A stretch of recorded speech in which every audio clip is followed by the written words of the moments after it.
जय श्री कृष्णा, राधे राधे। भगतजनों, आज हम सब श्रीमद् भगवत गीता के 15वें और 16वें अध्यायों की महात्म्य की कथा सुनेंगे। सर्वप्रथम भगवान का सुमरण करते हुए सब बोलिए श्री राधा कृष्णाभ्याम नमो नमः। श्री लक्ष्मी नारायण भगवान की जय। भगवान शंकर माता पार्वती की जय। यह कथा आप सब पद्म पुराण से सुन रहे हैं। श्री महादेव जी कहते हैं कि हे देवी पार्वती, अब गीता के 15वें अध्याय का तुम महात्म्य सुनो।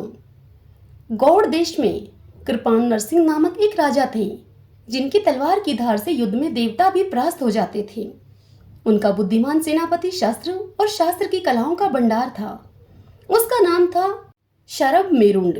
उसकी भुजाओं में प्रचंड बल था। एक समय उस पापी ने राजकुमारों के सहित महाराज का वध करके स्वयं ही राज्य करने का विचार किया। इस निश्चय के कुछ ही दिनों के बाद वह हैजे का शिकार होकर मर गया। थोड़े समय में ही वह पाप आत्मा अपने पूर्व कर्म के कारण सिंधु देश में एक तेजस्वी घोड़ा हुआ। उसका पेट सटा हुआ था। घोड़े के लक्षणों का ठीक ठीक ज्ञान रखने वाले किसी वैश्य के पुत्र ने बहुत सा मूल्य देकर उस अश्व को खरीद लिया और बड़े यत्न के साथ उसे राजधानी तक वह लेकर आया। वैश्य कुमार वह अश्व राजा को देने के लिए लाया था। यद्यपि राजा उससे परिचित थे, तथापि द्वारपाल ने जाकर उसके आगमन की सूचना की। राजा ने पूछा, किस लिए आए हो? तब उसने स्पष्ट अक्षरों में उत्तर दिया, हे देव, सिंधु देश में एक उत्तम लक्षणों से संपन्न अश्व था, जिसे तीनों लोगों का एक रत्न समझकर मैंने बहुत सा मूल्य देकर खरीद लिया है। तब राजा ने उसे आज्ञा दी, उस अश्व को यहाँ पर लेकर आओ। वास्तव में वह घोड़ा गुणों में उच्च शर्वा के समान था। सुंदर रूप का तो वह मानो घर ही था। शुभ लक्षणों का समुद्र जान पड़ता था वह। वैश्य घोड़ा लेकर आया और राजा ने उसे देखा। अश्व का लक्षण जानने वाले अमात्यों ने उसकी बड़ी प्रशंसा की। सुनकर राजा अपार आनंद में निमग्न हो गए और उन्होंने वैश्य को मुंह मांगा स्वर्ण देकर ही उससे वह अश्व खरीद लिया। कुछ दिनों के बाद एक समय राजा शिकार खेलने के लिए उत्सुक होकर उसी घोड़े पर चढ़कर वन में गए। वहां मृगों के पीछे उन्होंने अपना घोड़ा बढ़ाया।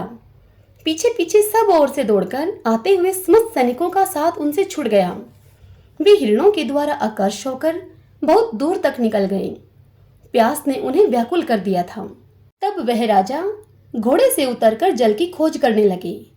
घोड़े को तो उन्होंने वृक्ष की डाली में बांध दिया और स्वयं एक चट्टान पर चढ़ने लगे। कुछ दूर जाने पर उन्होंने देखा कि एक पत्ते का टुकड़ा हवा से उड़कर शिलाखंड पर गिरा है। उसमें गीता के 15वें अध्याय का आधा श्लोक लिखा हुआ था। राजा उसे बांचने लगे। उनके मुख से गीता के अक्षर को सुनकर घोड़ा तुरंत ही गिर पड़ा और अश्व योनि से उसकी मुक्ति हो गई तथा तुरंत ही वह दिव्य विमान पर बैठकर स्वर्गलोक को चला गया। तत्पश्चात राजा ने पहाड़ पर चढ़कर एक उत्तम आश्रम देखा, जहां नाग केसर, केले, आम और नारियल के वृक्ष लहरा रहे थे। आश्रम के भीतर एक ब्राह्मण बैठे हुए थे, जो संसार की वासनाओं से मुक्त थे। राजा ने उन्हें प्रणाम करके बड़ी भक्ति के साथ उनसे पूछा, हे ब्राह्मण, मेरा अश्व जो अभी अभी स्वर्ग को चला गया है, उसमें क्या कारण है?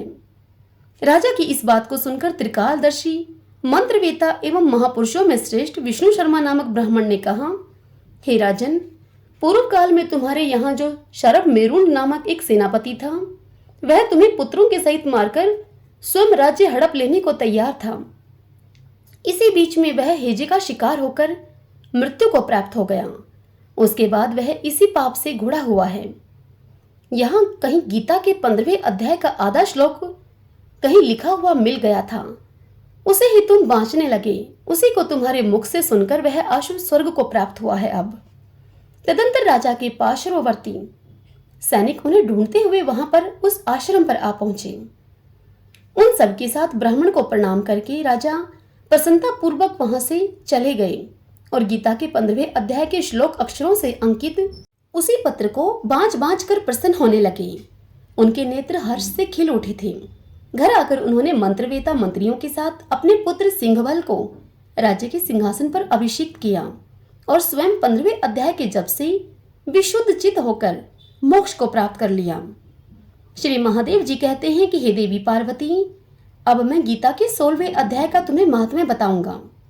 तुम चित्त लगाकर सुनो। गुजरात में सौराष्ट्र नामक एक नगर है।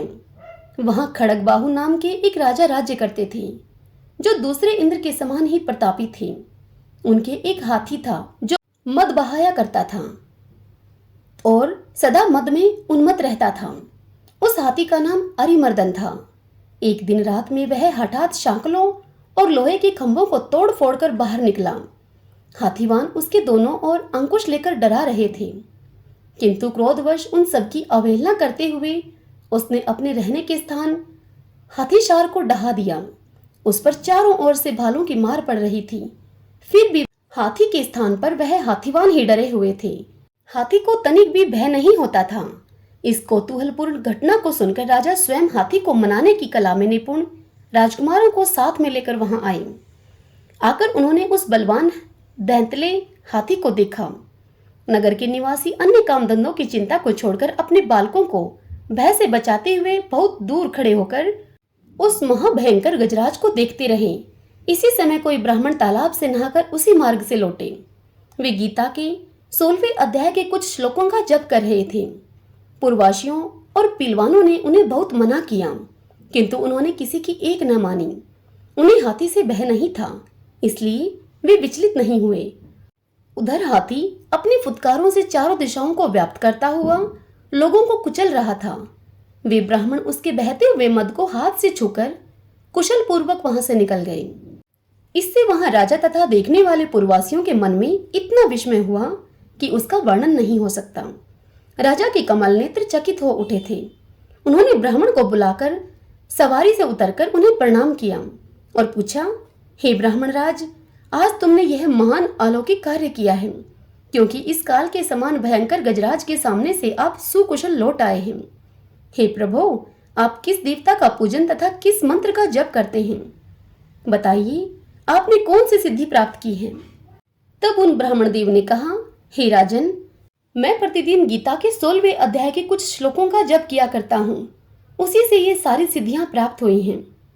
श्री महादेव जी कहते हैं, हे देवी, तब हाथी का कौतूहल देखने की इच्छा को छोड़कर राजा ब्राह्मण देवता को साथ में लेकर अपने महल में आए। वहां शुभ मुहूर्त देखकर 1,00,000 स्वर्ण मुद्राओं की दक्षिणा देकर उन्होंने ब्राह्मण देव को संतुष्ट किया और उनसे गीता मंत्र की दीक्षा ली। गीता के 16वें अध्याय के कुछ श्लोकों का अभ्यास कर लेने के पश्चात राजा के मन में हाथी को छोड़कर उसके कौतुक देखने की इच्छा जागृत हुई। फिर तो एक दिन सैनिकों के साथ बाहर निकलकर राजा ने हाथीवानों से उसी मत गजराज का बंधन खुलवाया। राजा के अंदर कोई भय नहीं था।